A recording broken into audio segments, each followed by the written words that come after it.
was actually handpicked as a studio to make this game. Superbot didn't exist before this game, and we were handpicked and constructed specifically. I myself come from a very long fighting game background, and the studio as a whole really has a strong fighting game tradition. What we try to do is take all of these characters, as you mentioned, that come from these very diverse worlds, and sort of have them meet in the center. And the center for us is that PlayStation All-Stars universe. So you'll see characters like Parappa and characters like Kratos, a character who comes from this very sort of graphical 2D style, and the God of War, who comes from perhaps the best-looking game on the planet. And they kind of meet in the center.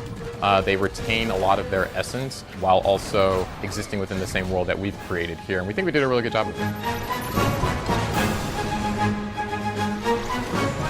Parappa the Rapper, not really a character that you've ever seen do a lot of sort of melee action that's featured in this game, but what we were able to do is kind of capture the essence. Well, like you said, he studies Kung Fu under Chop Chop Master Onion, so we definitely made sure that more than any other character, that Parappa has great up-close melee Kung Fu.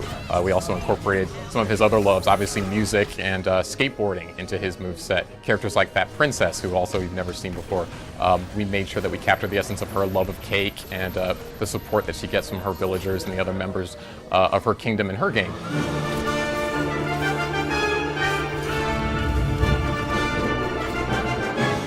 We're taking this approach of this PlayStation celebration with our character roster. We want to apply the same concept to our levels. So each level, as you mentioned, is kind of a mashup between two different universes. The world of Hades is being invaded by the Patapon army.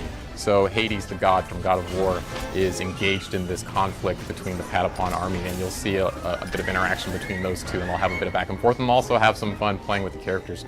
Each level has a similar mashup and a theme to them, and watching that unfold, we think will be really exciting for players. Like I said, we're paying close attention to what the fans are asking for. I've had a lot of fun in the last couple of days reading the message boards and seeing all the speculation about characters that people would like to see. I will say that a lot of the characters that people are talking about might show up in our game, and so I think that's going to be really exciting for players once that happens. It's really listening to the fans, finding out what makes the best fit for PlayStation All-Stars, and like I said, celebrating this great history.